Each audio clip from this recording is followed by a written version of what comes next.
Praise the Lord प्रियो, परमेश्वर पिता का धन्यवाद फिर से आप सबके बीच में आने का अनुग्रह दिया। उसके एक संदेश को लेकर मैं परमेश्वर पिता का धन्यवाद करता हूँ। आइए हम लोग अविलंब अपने संदेश की बुनियाद एक वचनों से डालेंगे और वीडियो को शुरू करेंगे। हमारा जो आज का बुनियादी वचन है वो हमें मिलता है दूसरा राजाओं की किताब, उसका 4 अध्याय, उसका 34 और 35 पद को मैं इस समय आपके सामने पढ़ रहा हूँ। तब वह चढ़कर लड़के पर इस रीति से लेट गया कि अपना मुंह उसके मुंह से और अपनी आंखें उसकी आंखों से और अपने हाथ उसके हाथों से मिला दिए। वह लड़के पर पसर गया। तब लड़के की देह गर्म होने लगी। तब वह उसे छोड़कर घर में इधर उधर टहलने लगा और फिर चढ़कर लड़के पर पसर गया। तब लड़के ने 7 बार छींका और अपनी आंखें खोली।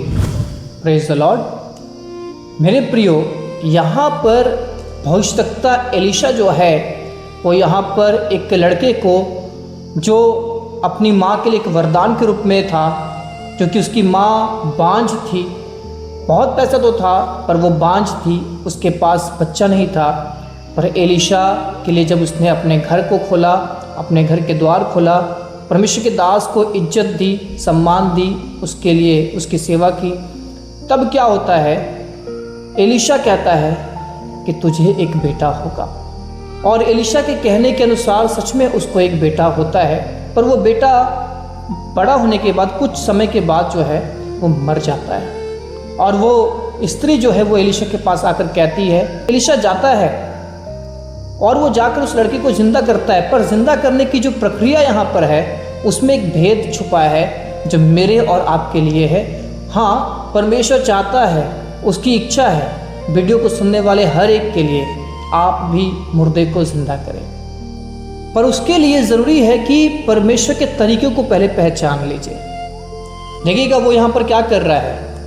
यहाँ पर जो ये लाइन लिखी है जिसे हमें नोटिस करना है कि वह अपना मुंह उसके मुंह से और अपनी आंखें उसकी आंखों से और अपने हाथ उसके हाथों से मिला दिए और लड़के पर पसर गया। ये बहुत इंपॉर्टेंट चीज़ है मेरे प्रियो।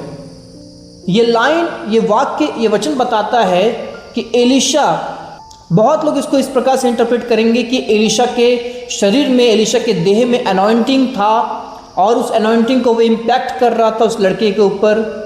क्योंकि हम देखते हैं कि एलीशा के मरने के बाद उसके हड्डी से भी स्पर्श होकर मुर्दा जिंदा हो जाता है। बहुत लोग सिर्फ इस इंटरप्रिटेशन को करते हैं, जो गलत नहीं है, सही है। इसके साथ एक और व्याख्यान है जिस पर किसी का ध्यान नहीं जाता, और वो क्या है, जब एलीशा इस प्रकार से अपने मुंह से उसका मुंह, अपने हाथ से उसका हाथ, अपने देह से उसका देह मिला रहा है, ये दिखाता है कि एलीशा उस लड़के के दर्द में, उस लड़के के मृत्यु में पूरी तरह से सहभागी हो रहा है।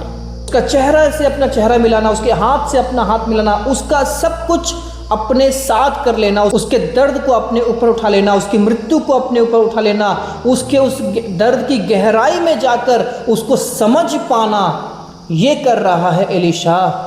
इसीलिए ये घटना, ये प्रक्रिया, नहीं तो एलीशा जाता और एलीशा जाके कहता, ए लड़के खड़ा हो जा, तब भी वो जिंदा हो सकता था। लेकिन क्यों ये प्रक्रिया परमेश्वर ने होने दिया? ये बताने के लिए कि परमेश्वर के सामर्थ्य काम को करने के लिए परमेश्वर का हार्ट होना हमारे पास बहुत ज़रूरी है। लोग परमेश्वर के सामर्थ्य को ध्यान देते हैं, परमेश्वर के सामर्थ्य को इच्छा करते हैं, लेकिन परमेश्वर के स्वभाव को, परमेश्वर के हार्ट को वे नज़रअंदाज कर देते हैं। इसलिए आज वो फेल है। मेरे प्रियो, हम देख पाते हैं प्रभु यीशु मसीह के जीवन में बाइबल का सबसे छोटी आयत, जो बाइबल के किसी भी बड़े से बड़े आयत से भी अधिक प्रभावशाली है, और वो है यूहन्ना 11 अध्याय का 35 पद, जहाँ पर सिर्फ 2 शब्द लिखे हैं, यीशु रोया। ये शब्द कहाँ पर लिखे हैं, किस घटना से संबंधित ये शब्द लिखे हैं? ये शब्द उस घटना से संबंधित में लिखे गए हैं जब यीशु मसीह का दोस्त लाजर मर गया था, और मर के उसको 4 दिन हो चुके थे कब्र में जाकर, और वो उसके कब्र के पास आ रहा है, और उस लाजर की बहन यीशु मसीह के पास आकर रो रही है, और यीशु मसीह उस घटना को सुनकर रोने लगा। यीशु मसीह लाजर के मृत्यु की घटना सुनकर, अपने दोस्त के मर जाने की घटना को सुनकर, उस दर्द, उस पीड़ा को जो उसकी बहन की आंखों में देखा, जीवन में देखा, उसकी उन लोगों के उस तकलीफ को यीशु मसीह पूरी तरह से समझ गया और उसमें सहभागी हो गया। और लिखा है यीशु मसीह रो पड़ा। उसके आंसू ने उसकी प्रार्थना को सामर्थी और प्रभावशाली बना दी। जब वो जाता है लाजर के कब्र के पास, वो कहता है लाजर बाहर आ जाओ। वो जो मर के 4 दिन हो चुका था, वो कफन में लिपटा हुआ बाहर आता है। जो मुमकिन ही नहीं था, जिसकी कोई उम्मीद ही नहीं थी, वो अद्भुत काम उस जगह होता है। लोग आश्चर्यचकित हो जाते हैं, पर इस अद्भुत काम के पीछे क्या था? कंपैशन, करुणा।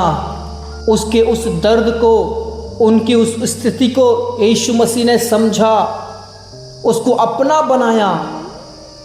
हाँ, वो प्रार्थना कर रहा था, क्योंकि यीशु मसीह वहां पर कहते हैं, हे पिता, मैं जानता हूं कि तू सर्वदा मेरी सुनता है। यीशु मसीह कह रहे थे, लेकिन वहां पर यीशु मसीह ने जाकर लाजर को बाहर निकालने की बात करा, क्योंकि उनकी प्रार्थना गुप्त में थी, किसी को मालूम नहीं था। लेकिन परमेश्वर पिता ने यीशु मसीह की प्रार्थना के साथ यीशु मसीह के वो टूटा हुआ हृदय, वो करुणा से भरा हुआ हृदय को देखा। और यही घटना हम देखते हैं जब नाइन नगर के विधवा का जवान लड़का मर जाता है, जब उसका अर्थी यीशु मसीह के पास से गुजर रहा होता है और यीशु मसीह उस औरत को, उस विधवा को, जिसका इकलौता जवान बेटा मर चुका होता है, जब यीशु मसीह देखता है तो लिखा है यीशु मसीह उस पर तरस खाया। यह वचन हमें मिलता है लूका 7 अध्याय का 13 और 14 पद में। उसे देखकर प्रभु को तरस आया और उससे कहा, मत रो। तब उसने पास आकर अर्थी को छुआ और उठाने वाले ठहर गए। तब उसने कहा, हे जवान, मैं तुझसे कहता हूँ, उठ। तब वह मुर्दा उठ बैठा और बोलने लगा। यहाँ पर जब यीशु मसीह इस मुर्दा को जिंदा कर रहा है, उससे पहले क्या लिखा है? यीशु मसीह तरस खाया। मेरे प्रियो, मिरेकल होने के लिए, हीलिंग होने के लिए, यदि सिर्फ ये वरदान से हो रहा है, तो हो सकता है आप परमेश्वर की इच्छा से दूर होंगे। एक दिन प्रभु कहेगा, मैं तुमको नहीं जानता, क्योंकि तुम मेरे पिता की इच्छा पर नहीं चले। तुम में दया नहीं थी, तुम में तरस नहीं था, तुमने सिर्फ वरदानों का इस्तेमाल किया। लेकिन यदि पिता की इच्छा के साथ काम करना है, तो पिता का हृदय तरस खाने वाला, दया करने वाला, करुणा करने वाला हमारे पास होना चाहिए। ये है बड़े बड़े मिरेकल होने का राज, ये है बड़े बड़े चंगाई होने का रहस्य। लेकिन ठहरिए, मैं आपको ठहराना चाहता हूं, जो लड़का यहां पर जिंदा हुआ यीशु मसीह के द्वारा, वो फिर मरा। लाजर भले ही 4 दिन के बाद जिंदा हो गया, लेकिन उसके बावजूद वो फिर मरा। एलिशा ने जिस लड़के को जिंदा किया, उसके बाद भी वो लड़का, एक समय आया जब वो मृत्यु को चला गया। ये जीवन जो मिल रहा है, इसके बावजूद एक दिन ये जीवन खत्म हो रहा है। मेरे प्रियो, आपके द्वारा ये चमत्कार हो या ना हो, लेकिन आपके द्वारा असल में जीवन देने वाला जो काम है, वो परमेश्वर करवाना चाहता है। क्योंकि जिसके अंदर मसीह का आत्मा नहीं है, जिसके अंदर पवित्र आत्मा नहीं है, वो परमेश्वर की दृष्टि में मुर्दा है, मरे हुए के समान है। इसीलिए एक जगह यीशु मसीह ने कहा, मेरे पीछे होले मुर्दे को अपना मुर्दा गाड़ने दे। मेरे प्रियो, आज आप आपके आसपास के लोगों को देखिए जो मुर्दे के समान है, जिनके अंदर जीवन का आत्मा नहीं, जिनके पास परमेश्वर को सुनने का कान नहीं, परमेश्वर को देखने वाली पवित्रता नहीं, परमेश्वर को समझने वाला मन नहीं। जैसे मुर्दा सेंसलेस होता है, वैसे वे सेंसलेस है। परमेश्वर की वचन की सेवा मुर्दों को जिलाने के लिए है। मेरे प्रियो, सिर्फ प्रचार करना परमेश्वर की सेवा नहीं है।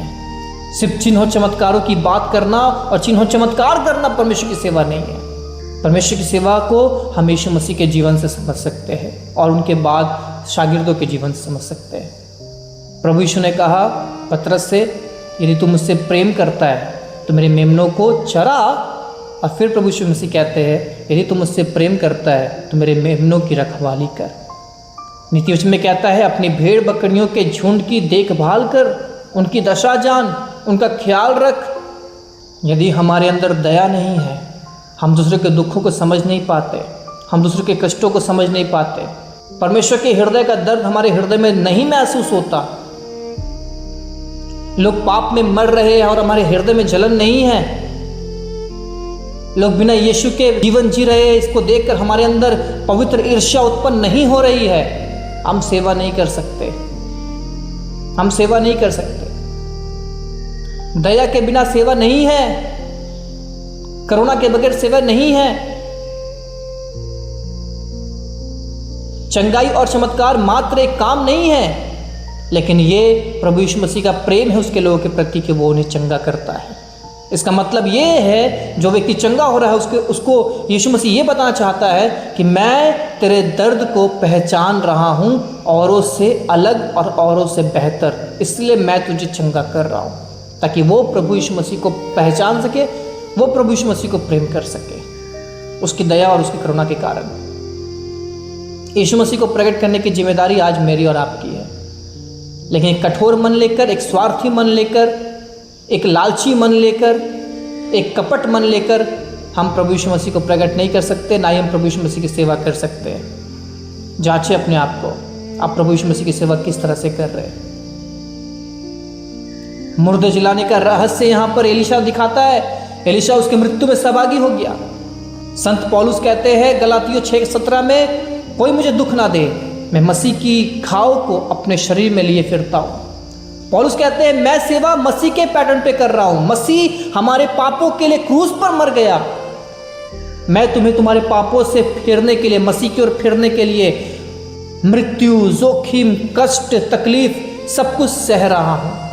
इसलिए एक जगह वो ये भी कहता है 2 कुरिन्थियों 4:12 में, हमारी देह में हम मृत्यु को बर्दाश्त करते हैं, स्वीकारते हैं, सहते हैं, ताकि तुम में जीवन आ सके। दूसरों में जीवन तब आएगा जब हम मृत्यु को सहेंगे। दूसरों में जीवन तब आएगा जब हम यीशु मसीह के घाव को अपने देह में लेंगे। हम उनके पापों के लिए सैक्रिफाइस, त्याग, बलिदान करेंगे। हम उनसे प्रेम करेंगे वैसे ही जैसे प्रभु ने प्रेम किया उनसे। हम उनके लिए जलन रखेंगे वैसे जैसे प्रभु ने जलन रखा उनके लिए। तब जाके हमारी सेवा प्रभावशाली होगी, तब हमारी सेवा में बड़े बड़े आश्चर्य कर्म होंगे। पर एक दिन प्रभु हमसे कहेगा, तूने आश्चर्य कर्म भी किए मेरे नाम से, और तू मेरा प्रिय दास और प्रिय दासी भी ठहरा। मैं आशा करता हूँ अब परमेश्वर आप सबसे बात किया है। यदि ये संदेश आपको पसंद आया है, अच्छा लगा, इसे शेयर करें औरों तक, और सेवा के सही पैटर्न को अपनाएं। और ये सेवा किसी विशेष पादरी के लिए नहीं, ये सेवा हर एक मसीह के गवाह के लिए है, जो कि आप भी है। God bless you.